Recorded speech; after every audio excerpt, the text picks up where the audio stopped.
He represents the Upper Midwest on the faculty of the Foundation for Shamanic Studies, and he's also a certified firewalk instructor. So without further ado, please welcome Tim Cole.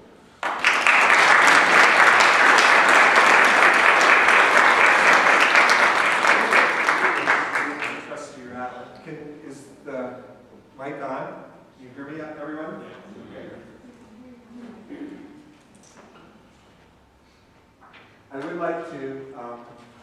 I'd like to thank all of you for Lake Harriet for inviting me back.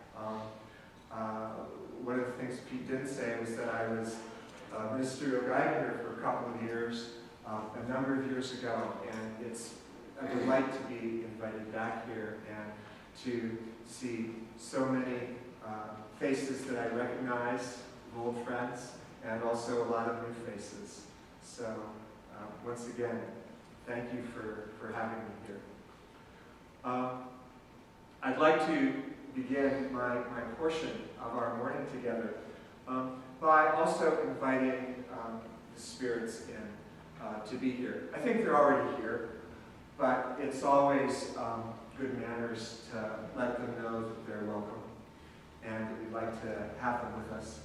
And today I'm going to do that very, very simply. Some of you know that I can get very long-winded sometimes when I'm inviting the spirits in, but today I'm going to keep it a little simpler. And I'm just going to rattle with my trusty rattle here, doing a series of rattlings in all of the four directions: east, south, west, north, above, below, and the center.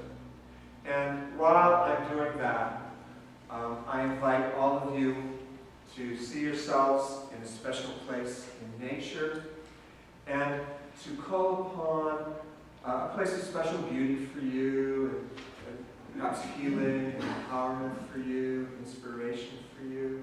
And while you're seeing yourself in that special place, call upon whoever you pray to when you pray, and ask that deity, that spirit teacher, perhaps those spirit animal helpers, whoever you call upon when you pray, to be with us all here today as we spend this time together. So if you'd like to do that now, close your eyes, see yourself in that special place, and call upon your own personal spirits.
ran into Gary Parisian about a month or so ago over at Minnehaha Falls, and he suggested that I might come back to speak, and I said, oh, that would be great, I'd love to do that. And so, very quickly, he called me back and said, well, how is September 8th? 9th? What's today? It's the 9th. How is September 9th? And we were like, whoa, that's coming up pretty fast. Well, what do you want? What am I supposed to talk about? What do you want me to talk about? He says, well, our theme for September is surrender. And I kind of went like, whoa. So I said, well, okay. So I've been thinking about surrender for the past month, and thinking about what it means, thinking about how I have worked with that or been faced with that in my own life. And one of the things that came to me, a memory that came to me, was 50 years ago, give or take a few years. And I imagine I was about 10. And in my town in Ohio, my hometown in Ohio, at that time, I suppose a lot of schools still do this, I hope they still do, there was a summer program for kids, you know, you could go to the school and hang out in the gymnasium or hang out in the classroom, and you could make the pot holders on the little looms, you know, play kind of stick hockey and skittle ball, and you know, and play outside and do stuff. And the school system at that time in the summer had a citywide tournament as part of that, where all the different elementary schools would come together and they would have the stick hockey tournament or the skittle ball tournament. And I entered, I think it was the checker tournament. It might have been the chess tournament, but it was so long ago that I don't remember anymore, but I'm pretty sure it was the checker tournament. And I got all the way to the finals. And my opponent was this other kid that I didn't know. And we beat each other down to the fact that we each had, I believe, one checker. I mean, he might have had two checkers, but I just had one, okay? And he had forced me into a corner, but he could not get my last checker. And so the game was essentially a stalemate. Might have been chess, because maybe I just had my king left. I don't remember. But anyway, I had one piece left, and he had me back into a corner. But he couldn't quite get at me. And I would not surrender. I had like two spaces that I could move. Back and forth, back and forth, back and forth, back and forth. And I would not surrender. And everybody kept saying, come on, you know, let it go, let it go. And he I don't remember what he did, but I would not surrender. And finally, after like 45 minutes, he gave up. He gave up. And I won. And I got a blue ribbon, and I got my name in the paper, which I think is the first time I'd ever gotten my name in the paper, maybe got my picture in the paper. And it was in some ways it was a big deal. But I pissed a lot of people off. And I may not have been a bad loser, but I'm not sure that I was a good winner. Because he was the better player. He was. And you know, he was pretty annoyed with me. I don't remember him. I don't think our our paths ever crossed again in our lives. But he certainly didn't want to be friends with me.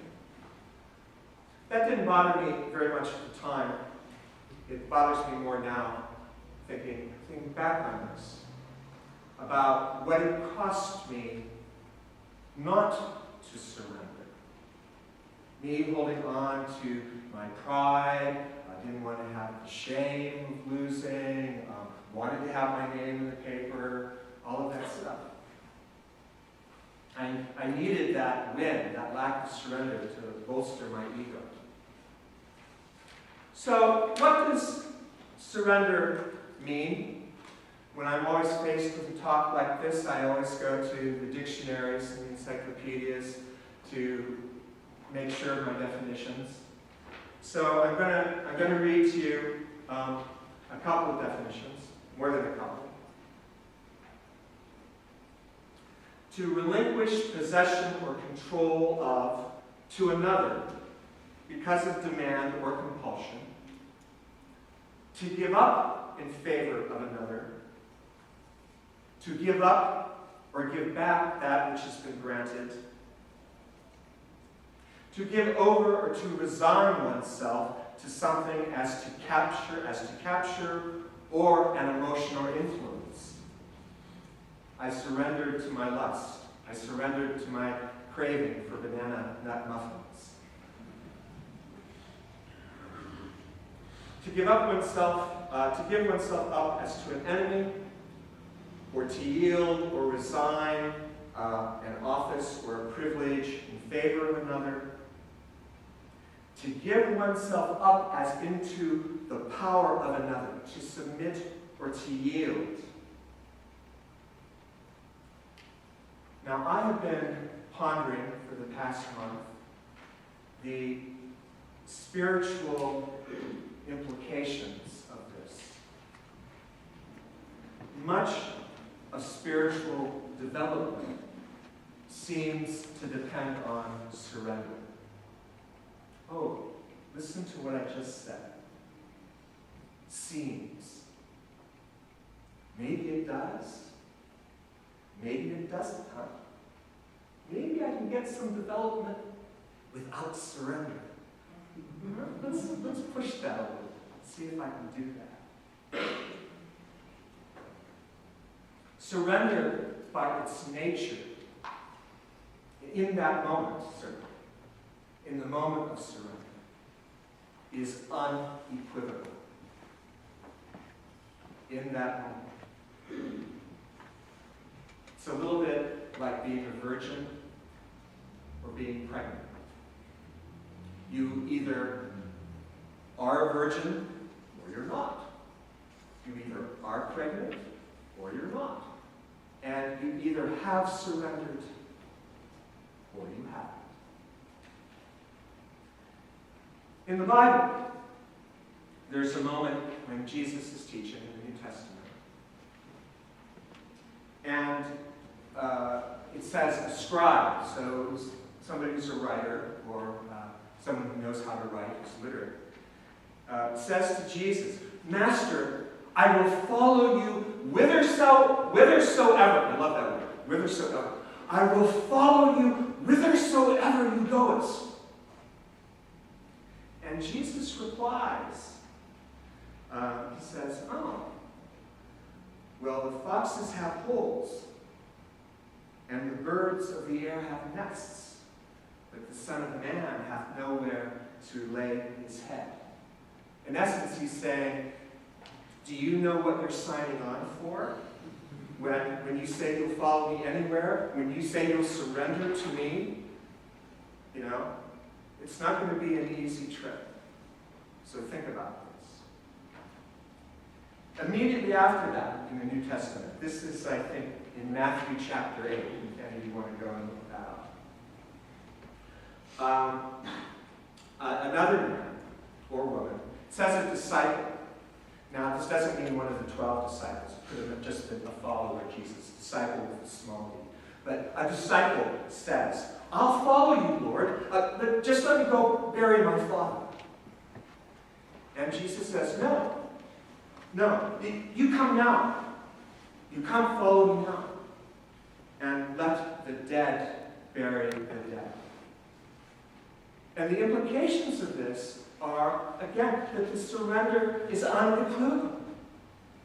You must do it now. And if you're looking for later, or if you're looking for some extenuating circumstance, it's not a surrender. The great yoga teacher, Paramahansa Yogananda, who is the man who's probably most responsible for bringing the practice of yoga to the Western world out of India. And he wrote a wonderful book called Autobiography of a Yogi. Has anybody read this? Some of you might have read it. It's a great book. It's a great book. I read it. It's wonderful. But he tells the story in his early life. He tells the story of his life. And in his early life, he'd spent a great deal of it looking for a teacher, looking for his guru.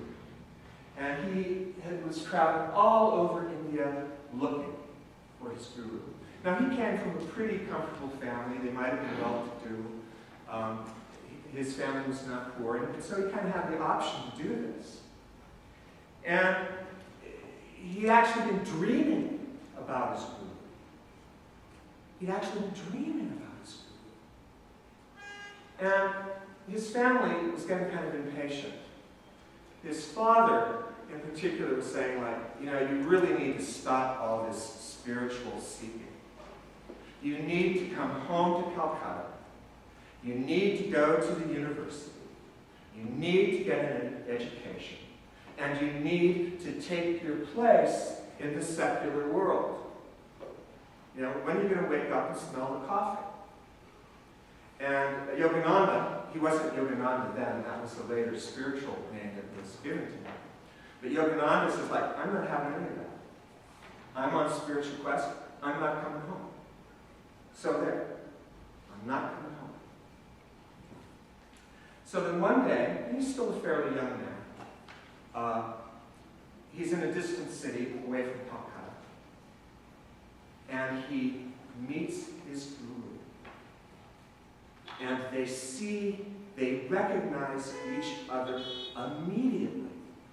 It's like, whoa, guru and student. It's like, at last I found you. Yogananda, it's like, I've seen you in my dreams, it's you. And the teacher, it's like, my student, it's you. And they have this wonderful connection. And then, at the end of this connection, this is their very first connection, his guru, who is like connected to the divine, okay? I mean, this is a high power spiritual man, spiritual presence. I mean, he's got the hotline. So his guru says to his student whom he has just met, he says, my beloved student, you should go back to Calcutta. Why exclude from your relatives, from your love of humanity? He just says this out of the blue. And Yogananda, who said, oh, sir, I'm not returning home. I'm not going to do it. But I'll follow you anywhere. Please give me your address. And by the way, what's your name? They just met him. Didn't even know his name yet. And his guru, who, for those of you who care about such things, his name was Swami Sri Yukteswar Giri. He says, I live in Serampore, and I'm only, which is just a few miles outside of Calcutta. I'm here for a few days visiting my mother. Yes. Serampore is only 12 miles from Calcutta. And then he says, the guru says, you'll come to me in 4 weeks. And then he says something more, and his aspect changes. And for the first time, the teacher is stern.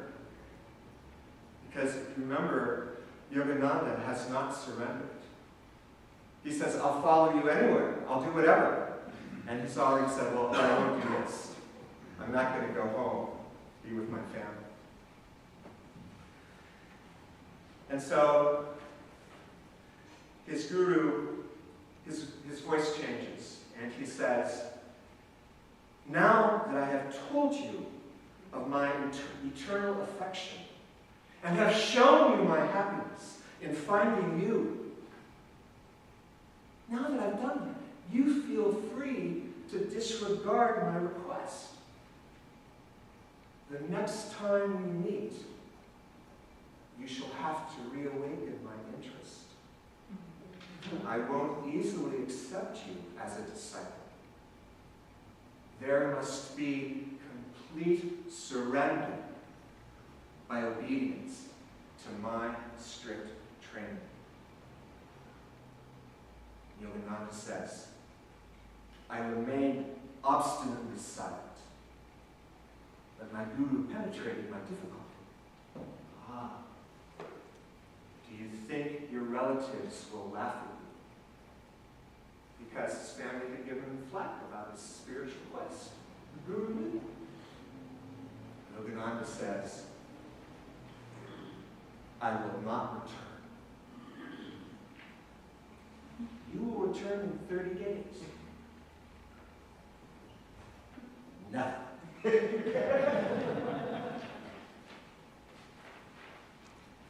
And that's the way they leave it. And Yogananda is pretty unsettled. I mean, he's found a God. And already there's dissonance. At last, his lifelong search is over, and already there's dissonance.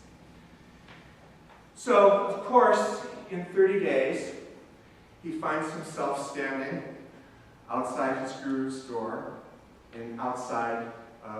few miles outside of Calcutta, and in the guru's hermitage. And he's admitted to his guru's presence. And the guru says, his teacher says, you have come. Yogananda says his voice was cold and unemotional. Yes, dear master, I'm here to follow you. How can that be? You ignore my wishes. Oh, no longer, Guruji. Your wish shall be my law. That is better. Now I can assume responsibility for your life. Because this is a big deal. This is a big deal in that culture. So the Guru says, now I will assume responsibility for your life. And Yogananda says, I will willingly transfer the burden, Master. And so then the Guru says, very well.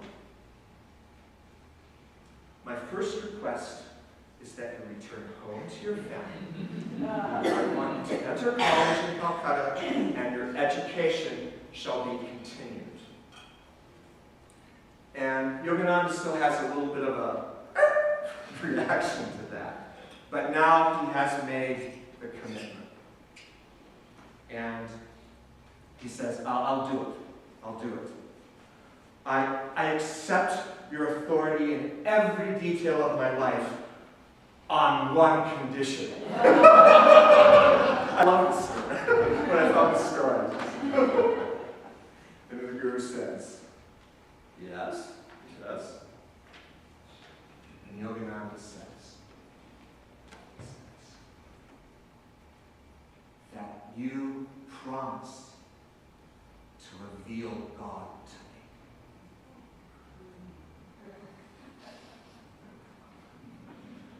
What ensues is an hour-long tussle back and forth where they kind of argue about this or discuss it. Because this is a huge deal. The Guru has a sacred responsibility. can't go back on his word. He can't claim to do something that he's not able to do. And so Yogananda is making a huge sort of condition. You know? And so they go back and forth for an hour. And then finally, after an hour, and I'm going to read this, his teacher, his guru says, "You are of an exacting disposition." Then the master's voice rang out with compassionate finality. Compassionate finality. Then the master's voice rang out with compassionate finality. "Let your wish be my wish." In that moment, the master surrendered to his student. And they could then go forward on their journey together.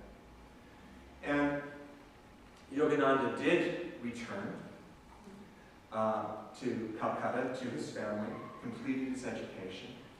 And the reason he was asked to do this was because his guru already knew that someday he would be sent to the West to carry the spiritual teachings. And he needed to be articulate, he needed to be literate, he needed to be educated to reach the people in the West. So there was a reason for the assignment. But Yogananda didn't know that at the time. So that's a great story. But what about those of us who have not found such a teacher? What about those of us who are not looking as ardently as Yogananda was for such a teacher? What about those of us who are not looking at all? What are we to do to find God, or healing, or super, or love? Who or what are we to surrender to?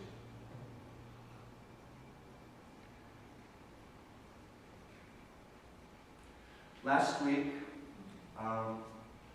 I was blessed to be out outside of Eau Claire, Wisconsin, at the Midwest Shamanic Gathering, and I know that some of you were out there too. It's good to see you again.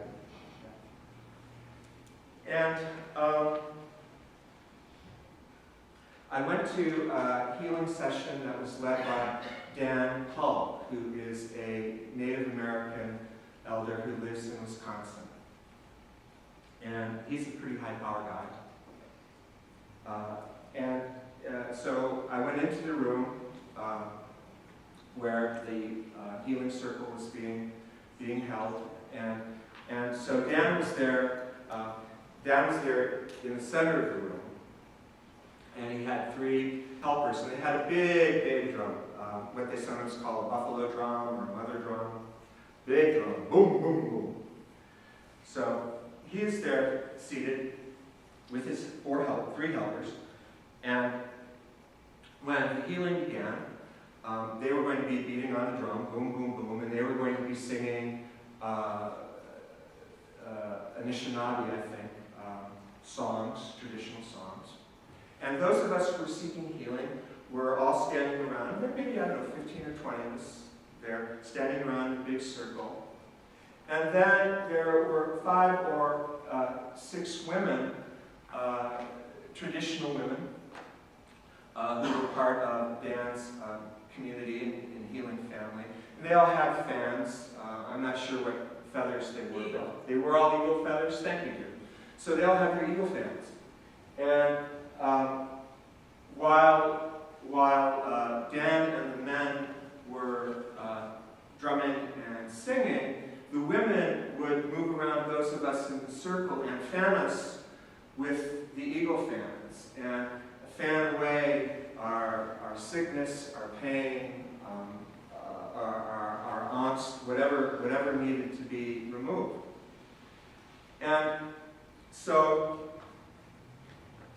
before this all began, Dan requested that those of us who were wearing glasses remove their glasses.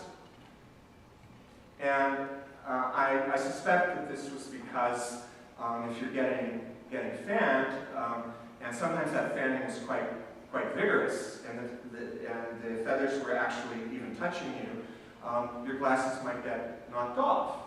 Or sometimes people really began to get into it, people being healed, and you might shake your glasses off. So Dan asked that people remove their glasses. And one person didn't do that. And so we were almost ready to start.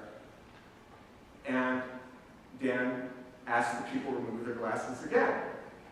And the person didn't do that. And so finally, Dan told this person directly, take off your glasses. And finally the person did. And Dad made a comment, I think it was at the time. It might have been afterwards, but he made a similar comment at the time. And he said, people don't want to surrender to their own healing. Just even, and I don't know why the person wouldn't take off their glasses. I mean, I'm not inside their head. But just a simple thing like that. I've come here for healing. Okay, says the healer, take off your glasses. So people, we want to hold on. I don't want to put it out there just on everybody else. I'm this way too. We don't want to surrender to our own healing.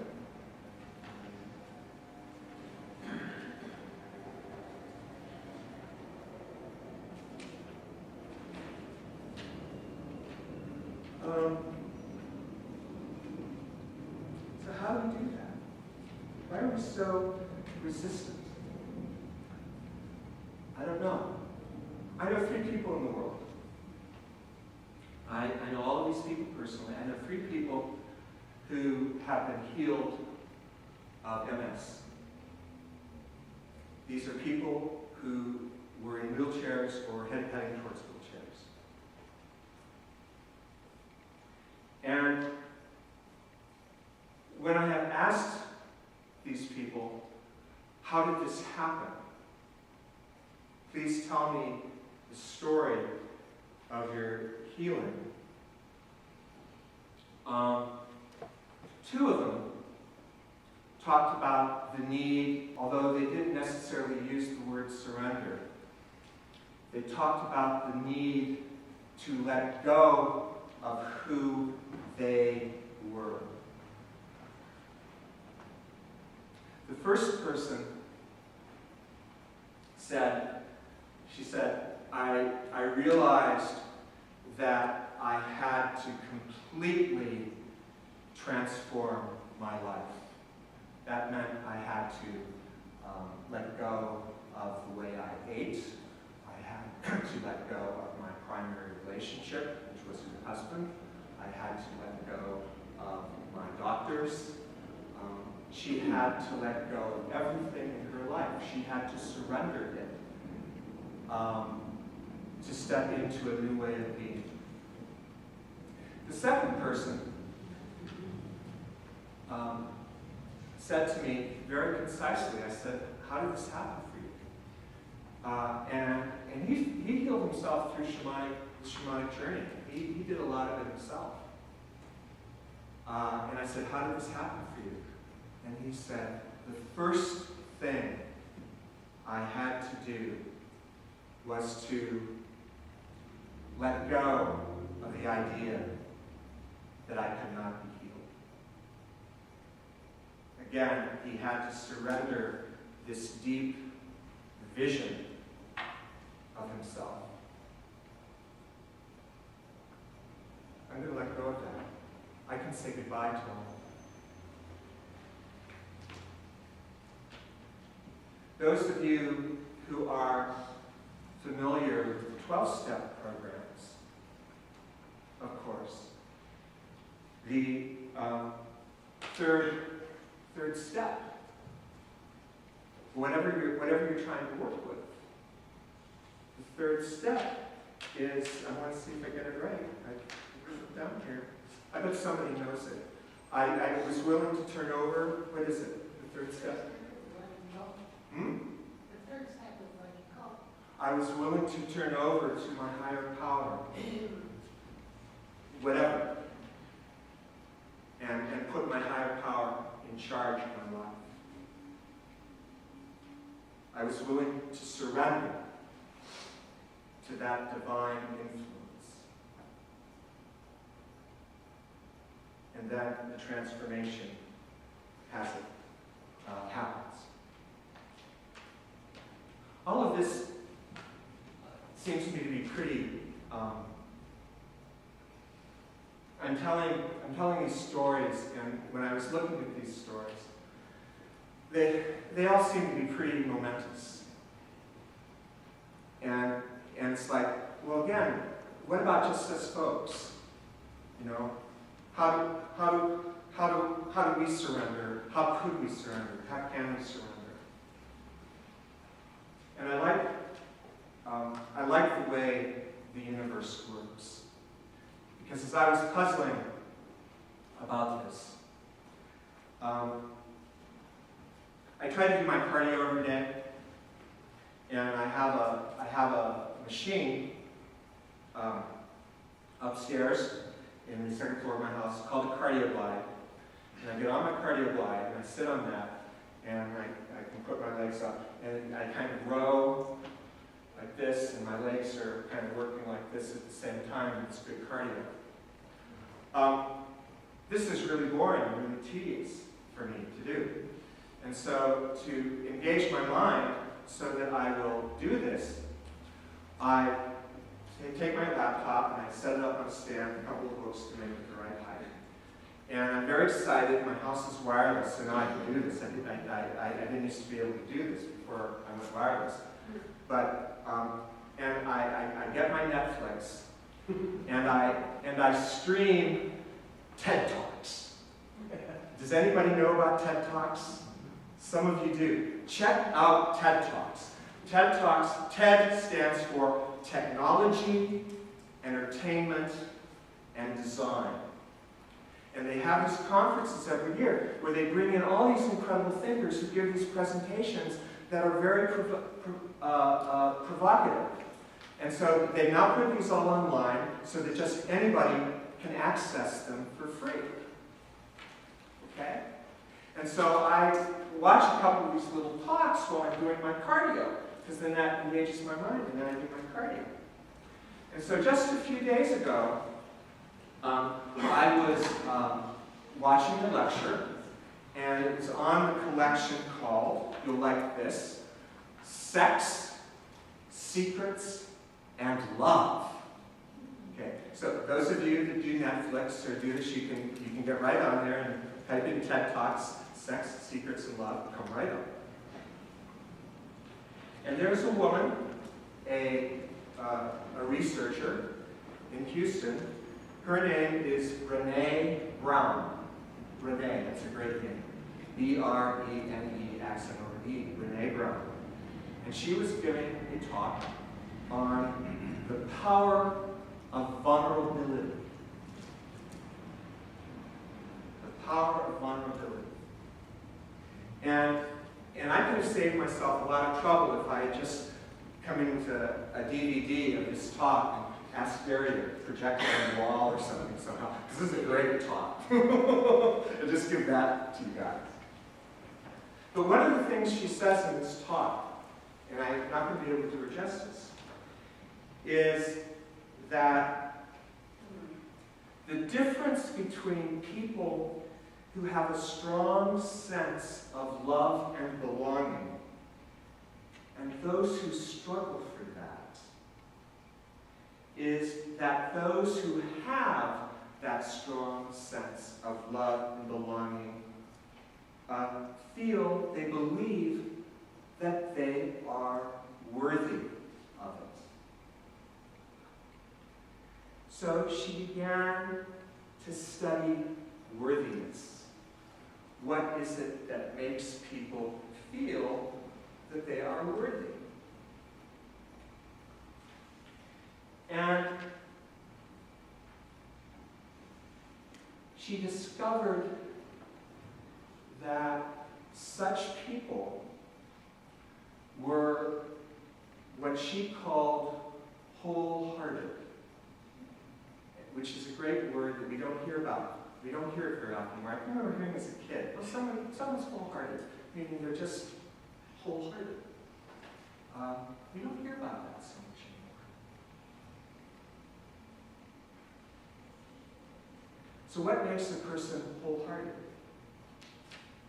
Well, she discovered through her research, she talked to hundreds and hundreds of people and collected thousands of stories, had all this data, that one of the things that makes people wholehearted is they have courage.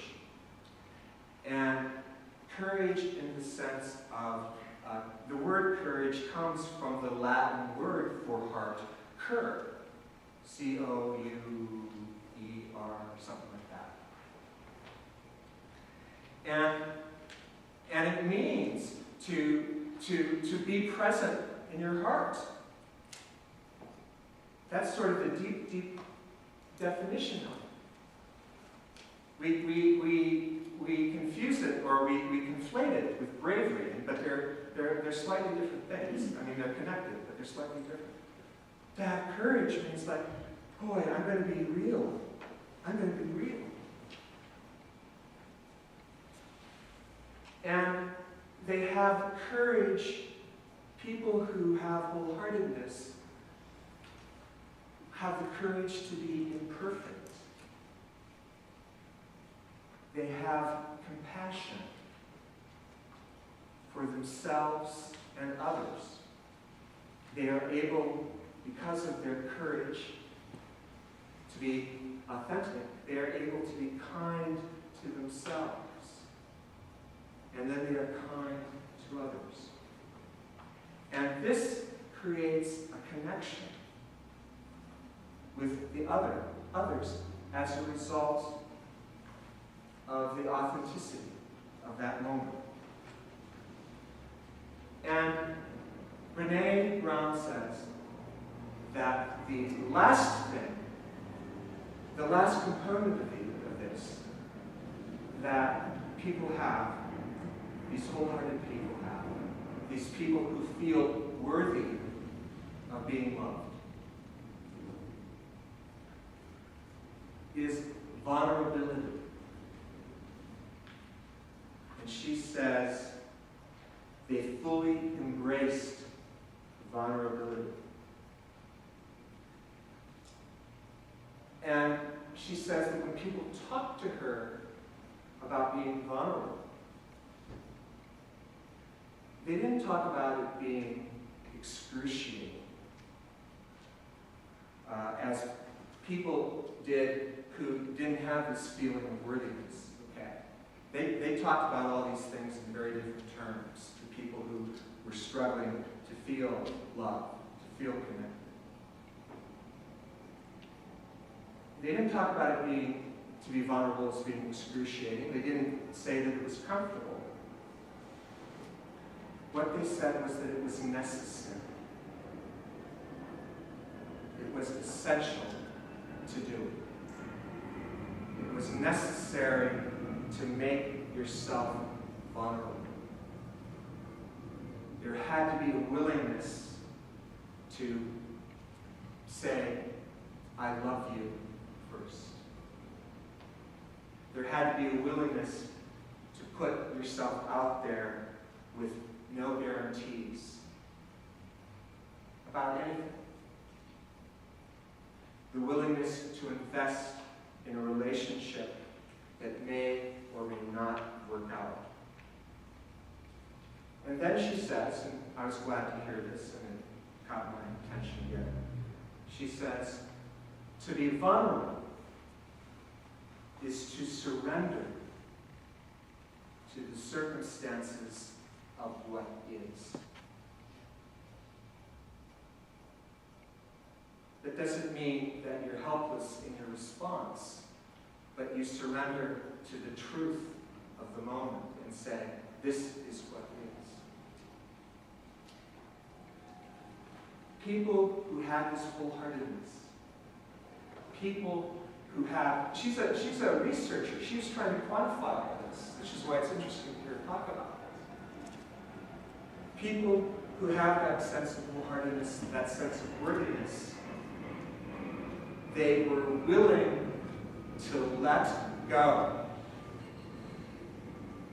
of who they thought they should be so that they could be who they really were.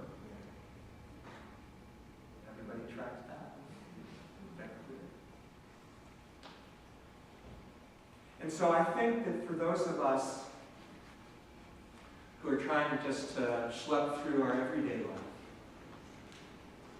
that's an important message. Where do we surrender? Well, if you have a guru and there's that divine connection, take a deep breath. Maybe you can do it, like Yogananda. But maybe it's just being willing to take off your glasses. You know, when people say, hey, you want this cool thing I'm offering? Take off your glasses. Maybe it's just a willingness to surrender to the fact that I am this way and not this way that I think that I should be, or that I think other people think that I should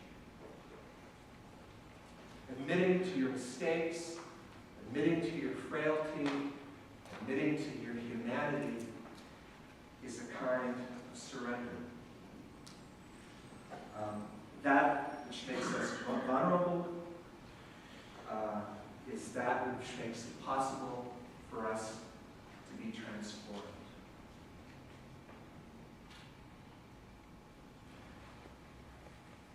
I'm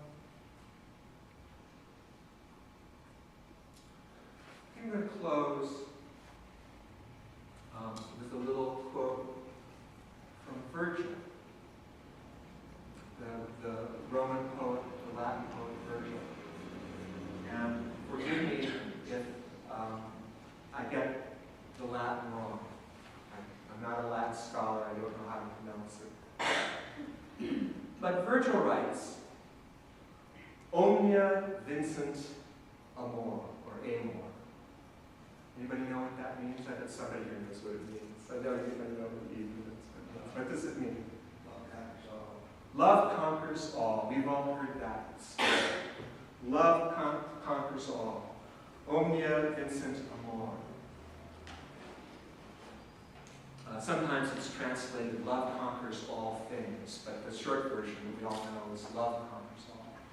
But there's a subsequent clause that people don't quote when they say love conquers all. It comes right afterwards, and it's this. Et, is it et or a? E-T. Et, thank you. Et nos sidimus amorem. And what that means is, let us too surrender to love. Love conquers all things. All things. So let us all